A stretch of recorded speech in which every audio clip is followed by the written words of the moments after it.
Yeah, I know. Oh my God, the traffic's been insane, and even the postage service is just. Why do people have to insist on making contact, having drinks before Christmas? Unbelievable. What about Boxing Day? Boxing Day, yeah. But speaking of boxing, a lot of films. yeah, boxing. I went to see Creed this week. I caught that with too. a friend of mine, Mark. Yeah. And yeah, it's just wasn't the best film. Wasn't expecting it to be literally telling a story which is almost identical to the original. Yeah. Not exactly the same story. I mean, obviously you've got in this film. There are a few variations, but There's a few variations, because in the first film, Stallone is an aspiring boxer who lives, you know, in the slums, basically, of Philadelphia, an Italian-American, struggling to make a name for himself as a boxer without any legacy to follow. Whereas Didn't in this new film... Didn't know how to talk too well. Adrian! The words.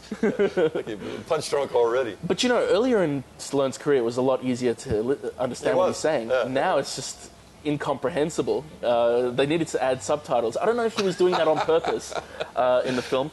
Actually, I think he was, because I saw Escape Plan with him, the movie that came out last year with Schwarzenegger, and he spoke really well. So I think he was just putting on. He can. Yeah, like, you know, he's being a boxer, getting hit in the face so many times, and over time his jaw just became.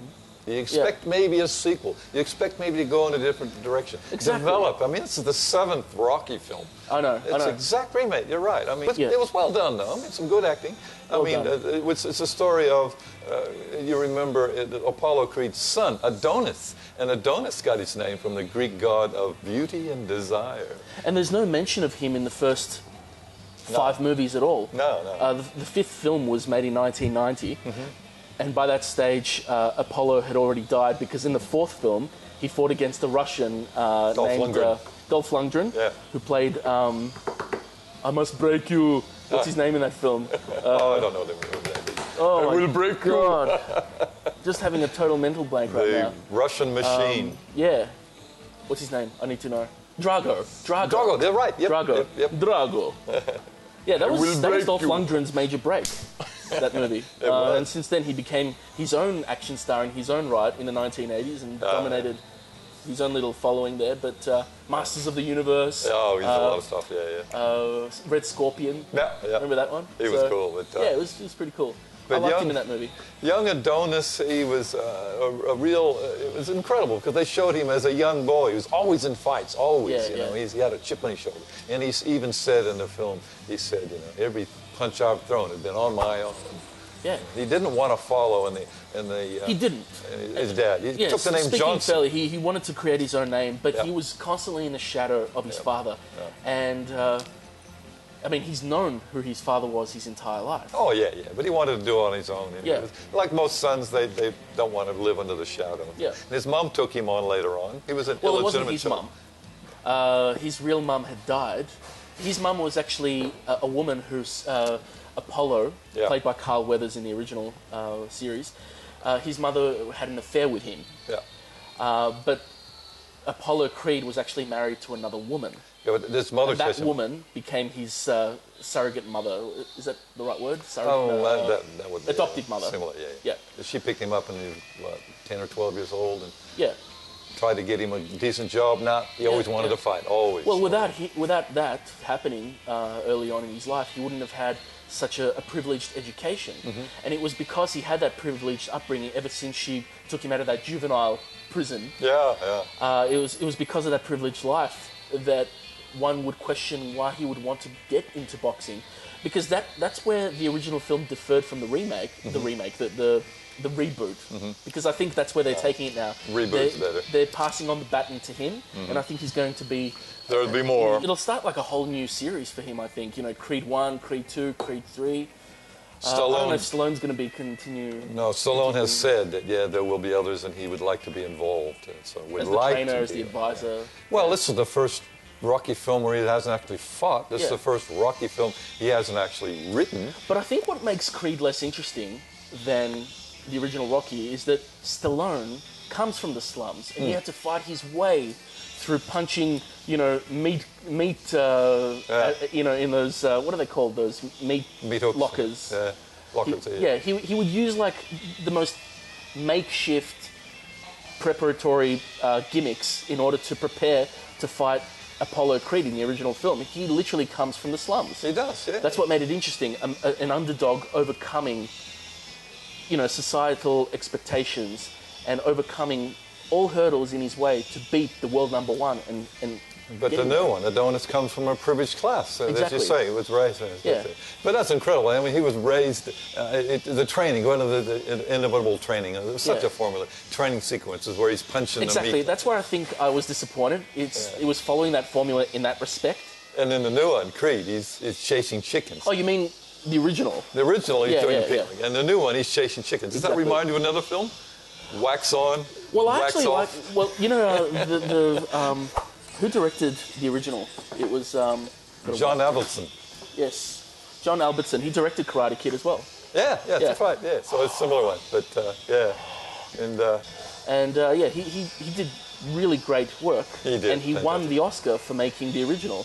Best Picture and Best Director. Yeah, Best Picture, Best Director, Best Editing. It's fantastic. Yeah. 3 Oscars. Stallone was nominated for Best Actor and Screenwriter as well. And even more than that, he's the only person in Oscar history other than Charlie Chaplin to be nominated for both screenwriter and star, to be that and also be nominated in Oscars. No one else has done that. And people say bad about Stallone, but that's quite an accomplishment. And he was nominated across the board, the BAFTAs, the Golden Globes. Everything. He's never attained that kind of level of craftsmanship ever since. Did an Orson Welles, start at the top and work down. That's a great comparison. I like that. That's the first sports film to win Best Picture Oscars, so it was quite interesting. Rocky IV, that was the most successful of all the Rocky films, and it wasn't until The Blind Side in 2009 that a sports movie was able to exceed or surpass that box office success. Yeah, that was pretty amazing. Yeah. And the music, it's just so stunning, Yeah. And Bill Conti apparently brought the theme to... Bill Conti did an amazing job. Oh, fantastic. And he wrote the music for The Karate Kid as well. Yeah, he brought the theme to the director, John Avildsen, and he says, I got this great theme. What do you think? I don't have a name for it. And he says, Avildsen, the director, said, it makes me think like Rocky's Gonna Fly. Yeah. That's what the director said and gave Bill Conti the idea. Gonna fly now. Da-da-da. Da-da-da. It's such an iconic piece of music. I mean, it's synonymous with Philadelphia. It's synonymous with those steps, which have been dubbed as the Rocky Steps. Yeah. It's really the art center, isn't it? The art gallery. The art gallery, Have you been there? No, the Philly Museum of Arts at the bottom of the steps. At the bottom of the steps now is a Rocky statue. And the famous scene where Rocky climbs the steps and does the classic scene. And they bring it back in Creed. They bring it back in Creed? At the end when they walk those steps and... run up training with the statue. I mean, that, according to Screen Junkies, is the second most film location in the world, arguably. Second most famous. A lot of films have paid tribute. A lot of films have referenced. A lot of films have tried to, I suppose... Oh, yeah, but the second most... I'm not sure about that. We could talk about that for a long time. But I'm amazed about the. I'm an American, you know. And, the part of the cornerstone of history is Independence Hall and the Liberty Bell in Philadelphia. Ben Franklin. Do people go and see that in Philadelphia? No, they go see the Rocky Steps, the museum. It's incredible. Which one is your favorite Rocky movie? Well, the favorite Rocky movie, I think it's got to be the first one. Really? It went downhill from there. I didn't like Creed I really too much. love the fourth one. Yeah. Maybe because I'm Russian and I love Dolph Lundgren. Yeah, that got a bit bombastic. Yeah. One thing I don't like about the movie is the robot butler. Do you remember that one? Oh, no. Paulie gets a robot butler to serve him a cake for his birthday. That just went overboard. That didn't work out. I understand robots and cool gimmicks like that were big in the 80s, but they went really overboard because it was an inconsistent. It added an inconsistent tone to the seriousness of the Rocky series. I mean, I'm not against some comic relief, but that just went way too far. The film itself was pretty fun. Yeah. I mean, we have Talia Shire, who's Francis Ford Coppola's sister. Oh, yeah. And she was a pretty instrumental. Yeah. She was quite happy to be in this because she wanted to get out from under the shadow of her brother. Adrian! I love how the bottom lip and the jaw just goes off to the side. Adrian! Remind me of what is it? What is it? Rambo. No, in The Graduate. The end of Graduate. He reads out her name. What's her name? Graduate. The Catherine Ross. Yeah. What does he call it? He bangs on the window. Elaine! Yeah. Love The Graduate. That had the best soundtrack. Actually, speaking of songs, by Survivor, in the third film, it was Eye of the Tiger. Yeah, and they changed it. Yeah. So, that was such an inspirational song, and it was nominated for an Oscar. It was so good. Great song. Best original song.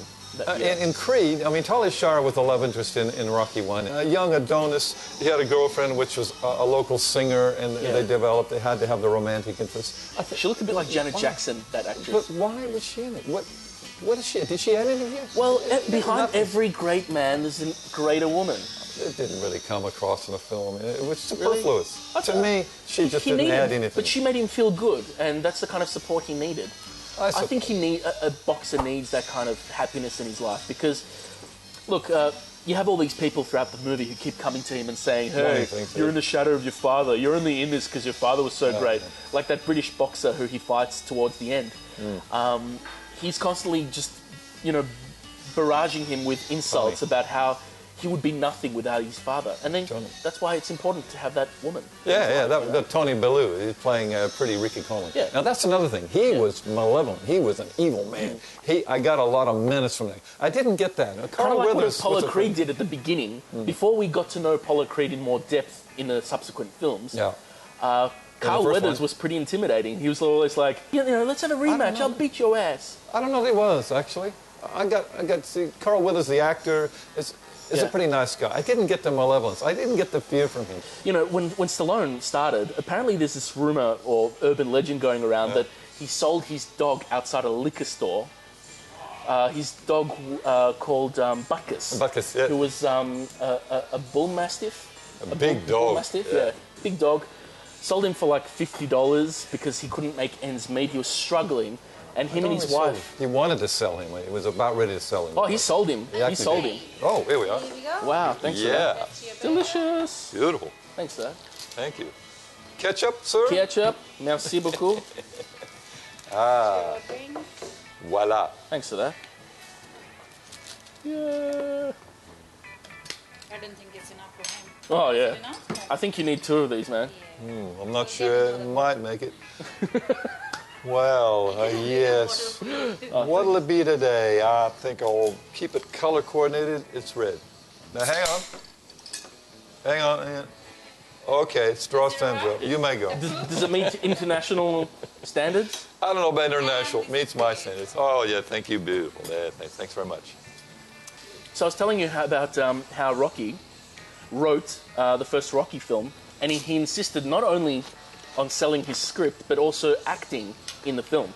And he would not accept any offer unless the production company helping him make the movie would allow him to play the lead. Because he wrote it. But until then, he was so poor, he had to sell his dog for about $50 to some family. Oh, yeah. And the legend says that it's an urban legend that's been spun around and is totally not true. The legend said that once he succeeded with Rocky and became an overnight success, he came back and bought the dog back from the family he sold it to for $12,000. $12,000. Yeah. It's obviously not true, but he did in fact sell his dog. It's a good story. And give away his dog. He couldn't look after him, and he needed the money. But what is little known is that his wife helped him write the script. She insisted on that he work hard and finish the script. Do it, do it, do it, she encouraged him. She even helped him type it when he wasn't writing. He wrote with a cheap little Bic pen. She typed a lot of it on a typewriter. He wrote it in 3 days. 3 days. Yeah. 10 months he thought about it, and in 3 days he wrote it. And it became an international... You do that. You got to have it going around your head. You got it pretty well there in your head, and then just put it down. And then all the creative juices come out flowing in one big torrent. Yeah. They're heavyweight title fights. The best fight in the world. Yep. Did it worry you, Fred? A lot of the fight scenes, as I said before, they were very choreographed, and probably in the other ones as well. They were just wild swinging. And you don't see that. It's very, very controlled in a title fight. The angles they shoot those fights in make it look like they're being hit. If you shot those fight scenes from an angle, from the side, you'll see obviously the punches are not even touching the bodies. So that's true, but what I mean, really, the angle, of course, to get the punch right. They don't actually hit. It's all choreographed. But what I'm saying is, wild swinging. You don't see that. It's very controlled and methodical, and you get right in there. And just you mean real boxing? Yeah. Title fights aren't like that. No way. Title fights, and these, it was just, maybe look better cinematically. It was just swinging like amateurs. Wild swinging at each other. But dramatic effect, it's always like that. Real fights are not like that. Oh, of course not. There's too much at stake. Cinematic effect, of course. Yeah. In a real fight, a lot of money is on the line. They have to play it safe, so they're not as... It's not as aesthetically pleasing to watch a real fight. And that's what Hollywood films are like. I mean, this is the first film where Stallone has not written and he's not thrown a punch. Now, Stallone was 69 when this was made. He's 70 now, so he's getting pretty old, and he did pretty good 70 fist now. of it. Yeah, Wow. 70 years old. He made a pretty good fist of it, getting out of that boxing character and getting into the training thing, falling virtually into the Burgess Meredith role. I definitely think Stallone has passed the baton to Michael Jordan to start his own series. Oh, yeah. I mean, Creed, just the name itself. Notice how they call the movie Creed, just like Rocky is one word. Well, not only that, it's the first Rocky film without Rocky in the title. If that's not passing a baton. You know, Carl Weathers watched the film and he said it's the best work Stallone's ever done, in his opinion. That's Creed. Yeah. Really? He really enjoyed that. And I thought it was really clever how they incorporated Carl Weathers' Apollo Creed into the new movie. Oh, just earlier footage, wasn't it? It wasn't kind of in your face. It was very subtle. The scene in the film where his son is watching, he goes onto YouTube to bring up those clips of him fighting Rocky Balboa. You know what I mean? And you see him through photographs on the walls of Stallone's restaurant. Yeah. You know, things like that. I love the way, and also during the fight, how he flashbacks to the way his father was fighting. Yeah. Brilliant. That picture, looking at pictures on his mirror of earlier periods and his son, that was actually Stallone himself as a young boy. You know, in the new movie, the wife, Bill Cosby's wife from The Cosby Show, she was in there. Her name is Felicia Rashad, I think. Yeah, Felicia Rashad. Cosby's wife. Yeah. Yeah, Bill Cosby's wife. Incredible. Yeah. Didn't make the connection there. She plays Creed's mother, Apollo Creed's real wife. And she's the one who takes him on, the son, and gives him a new life. And against all advice, both from Rocky Balboa and from his newfound mother, and from all the people who knew him or meet him, including the girl he romances and falls in love with in the film, everyone's against him becoming a boxer because he's got everything going for him. And that's what I think made the film less interesting, is that what is he proving? What has he got to prove? Who is he proving it to? You know, where Sylvester Stallone was struggling to get off the street in the original films and to make a name for himself and to, you know, put food on the table, he lived in a different world to this, you know, Adonis Creed. He lived in a different world and he had to get out of that misery. I don't really see it that way, Fred. He doesn't really have anything to prove. It's just something his enemy has to do. He's got an obsession to do this, an obsession to be this, and obsession to come out from under his father's shadow. And so many sons are like that. You know, I don't think he has to prove anything. It's just he has to do this. He's got this beautiful, successful job. He leaves it. I have to do this. I'm going to box. Excuse me. And then he goes and finds Stallone to be his mentor and virtually a father figure because his father died, as you said, before he was even born, and illegitimately. So, yeah, something he had to do. You know, clearly, Stallone's real-life son, Sage, he was in 5 and 6. Rocky 5, he played a little kid, and Rocky takes on this boxer who he trains to become a fighter. And his son doesn't show any interest in becoming a boxer at all. And then it's explored in more depth in the 6th one, called Rocky Balboa, where there is a bit of tension between them. And Rocky's son is very resentful of his father's return to the boxing ring after like 16 years. Yeah, of course. Again, the son, father... Accusing him of, of embarrassing him and just making life very difficult for him. What do you think is the relationship between him and his son?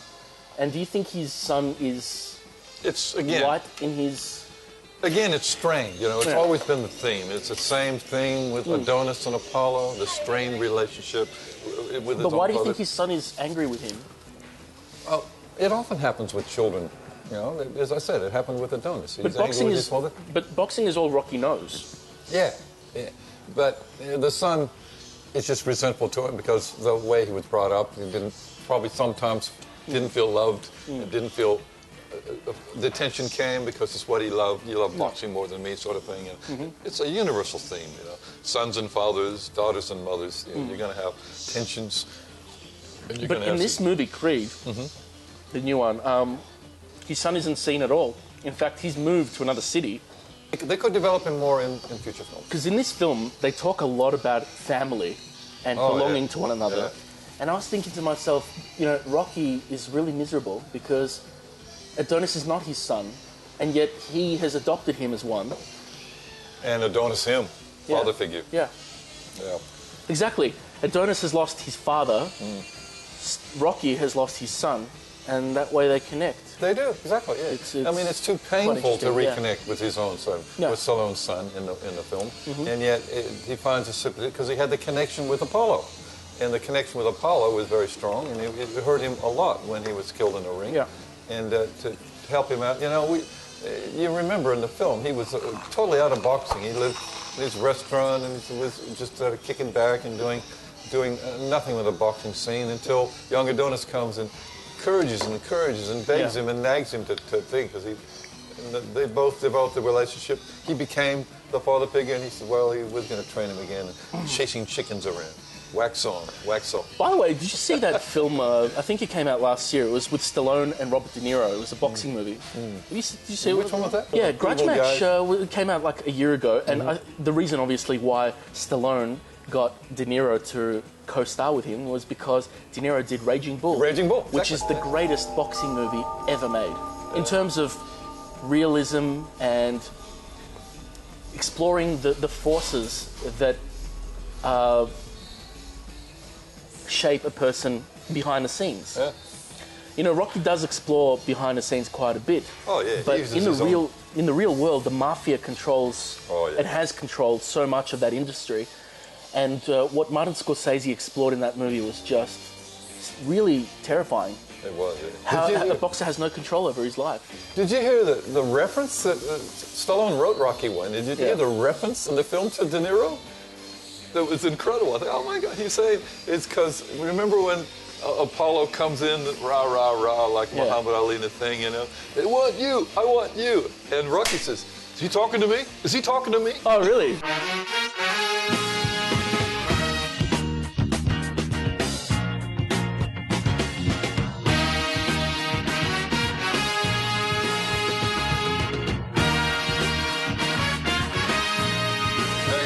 well, I'm a friendless stranger in the black sedan. Won't you hop inside my car?